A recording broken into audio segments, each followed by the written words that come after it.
What's up everybody, I'm Scott from Stringjoy, and today we're talking about how you should install round core guitar strings, and also we're going to cover why you would have to care about installing round core guitar strings when you don't really think about it with most normal guitar strings. So let's jump on in. So at press time, we only have one round core line, that is our Broadways that come in this handsome green box. Round core guitar strings are the vintage original guitar strings. Back in the day, this was the only option for guitar strings that you had. It originated with piano strings. They're still mostly round core.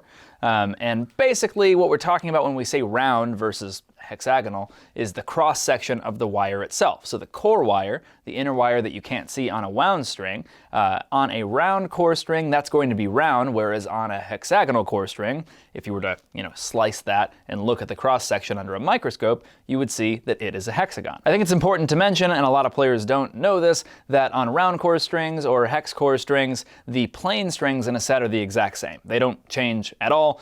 You don't have hexagonally shaped plane strings on hex core strings. I have heard on forums people be like, I don't like hex core strings because the plane strings wear your frets more. No, that's ridiculous. That would be very painful to play hex core plane strings. That's not a thing. They're always round, but on round core strings, the core wire in the wound strings is the same as the round plane strings that you're used to seeing. So let's open up some of our Broadways here, and I will use those to kind of explain what I'm talking about when I talk about round core strings and what makes them a little bit different. Round core strings tend to be a little bit slinkier. Also, the way that we make our Broadways is different than most general round core pure nickel strings, so they're even more slinky, even more flexible, even more playable. But anyway, so on a guitar string, basically you have a core wire that's helically wound with wrap wire. So the core wire is spun on a machine, and we wind this wrap wire across the entire length of the string. On a hexagonal core string, you have these hexagonal points to anchor the wrap wire. So every time the core wire spins, the wrap wire hits these six little tiny sharp hexagonal points, and that helps anchor the wrap wire. So across the entire length of the string, that wrap wire is anchored in place. It's not going to move around at all. Because of that, you can install your guitar strings the way that you're used to installing them. You can clip them, bend them, whatever. It doesn't really matter. The wrap wire is not going to slip from the core wire. Everything's going to just be normal there, and you don't really have to think about it. Now, the reason round core strings are a little bit different in this respect is because you don't have those hexagonal points across the entire length of the string. So the wrap wire isn't anchored around the core wire in the same way. Now, it is anchored at this end, at the ball end side, and then it's anchored at the very end. But along the way, there's nothing anchoring it in place. So basically, when you wind a string, you're putting this wire in a lot of tension. The wrap wire is being wound at tension. The core wire is under tension too, but that's less important. What happens there is it basically creates this long helix, kind of like a slinky, that's all done at tension. So at the end of the string, if you were to just break the wrap wire with no special treatment, this wrap wire would recoil back. You would see it kind of move back a few inches across the length of the string. And what's happening there is that coil's getting a little bit larger. It's sort of decoupling from the core wire, and that's not a good thing. If that happens on a string that you install on your guitar, that string would sound dead or flubby. If you have those issues with round core strings, especially if it's happening with just one or two on a weird set, that is what's happening. It's being installed improperly, and it's sounding a little bit dead, which it shouldn't be. Now, what we do to stop that is, like I said, things are anchored on this end against the twist of the core wire. But on this very far end, right before where the string ends, we flatten a little bit of the core wire. We call this swedging. Sometimes you'll hear it called swaging.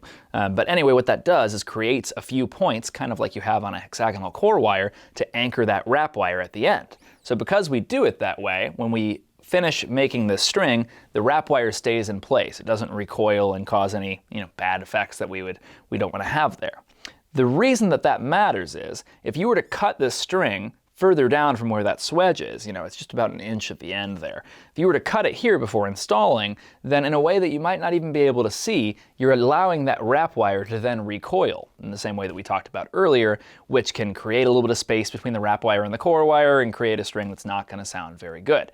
So those are all the reasons why we have to give a little bit of special treatment when we restring a round core guitar string on a guitar, and there's a little simple trick that comes into play, which I will show you here in just a moment. So for today's purposes, we're going to be using this little Fender Mexican Strat. I'm just going to show you putting on the low E string. All the rest of them are going to be the exact same. And remember, I'm not going to say anything about the planes because the plain strings don't matter in this case. You restring plain strings the same way that you always would. All right, so we have this string coming up. We're going to use our low E string here coming up through the body of the guitar. That's obviously no different. It would be the top loading if you had a top loading bridge.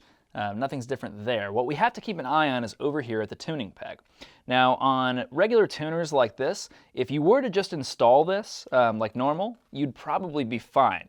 Where it comes into play is vintage style tuners the most, because for those you generally have to cut the string first in order to install it. So if you were to just cut it straight, that's where it would be bad. And all we have to do if we were to do that is to make a little bend. And I'm going to install this one as though we were doing it that way. So basically, for this, I'm going to use the same technique we've talked about before, where I just go a little bit past that first tuning peg, maybe one tuning peg further, and then I just put a nice little sharp bend in it.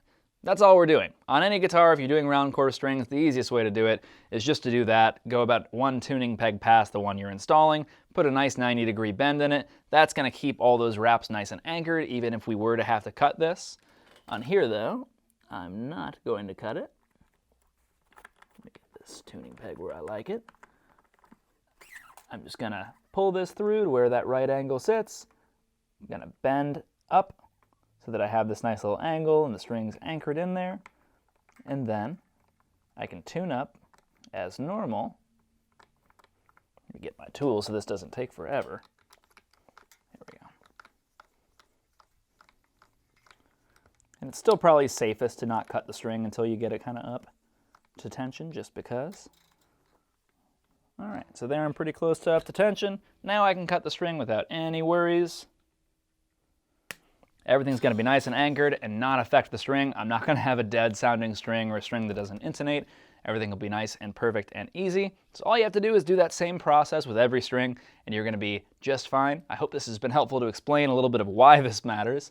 But all you really need to know and remember for the future is if you need to cut it, put a nice 90-degree bend in it. On normal style tuners where you don't have to cut it, it's probably still easiest to put a 90-degree bend where it's going to go in the tuning peg and then, anchor it on the other side. That's just a nice, easy way to tune anyway. But as long as you're doing those simple things, your round chord strings are going to perform awesome, provided they were made well, and they're going to sound great on any instrument that you have.